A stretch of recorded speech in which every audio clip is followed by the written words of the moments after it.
CEO mocked the waitress, crying in his own restaurant. Seconds later, her response left him stunned. A bustling New York restaurant at peak dinner hour. Laughter and clinking glasses fill the room, until silence cuts through. At the center, a waitress trembles, tears slipping down her cheek, while the CEO in a tailored suit sneers, dismissing her like she's invisible. All eyes freeze. She had given everything to this job. Late nights, endless double shifts, just to cover rent for her tiny apartment. Yet here she stood, humiliated, her worth crushed in front of strangers. Inside, a quiet promise stirred. She would not break. Emily steadied her hands, ignoring the whispers. While the CEO mocked her clumsiness for spilling a drink, she quietly grabbed a tray, wiping down the table with deliberate care. Each movement precise, controlled. To others, she looked fragile, but behind her eyes, fire was rising. The wine he ridiculed her for spilling? She'd ordered the replacement from memory, pairing it perfectly with the guests' dishes. The diner's eyes lit up. "This is exactly right," one guest whispered, impressed. The CEO paused, unsettled.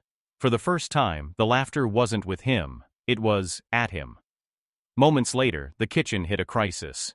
A mix-up with a VIP order left chefs panicking. Emily stepped in, calmly recalling every detail the guests had mentioned.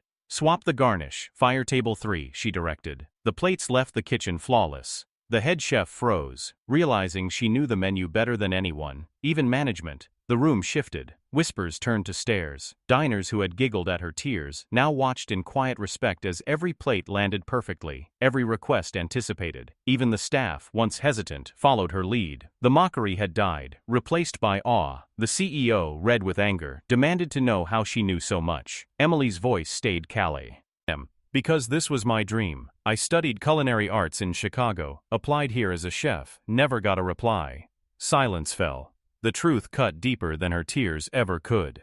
The CEO's smirk cracked. His posture slumped. He looked around the room, seeing only judgment reflected back at him. His empire suddenly felt fragile. Without a word, he lowered his head, regret heavy on his face. The man who mocked was now the one exposed. Later, as the restaurant cleared, Emily hung her apron on a hook, her hands steady. A small notebook, her worn culinary journal, sat tucked in her pocket. It was more than notes. It was proof of what she carried all along. Quiet brilliance, finally seen. Ever been underestimated? Sometimes quiet brilliance can win the day. What would you do if your moment came?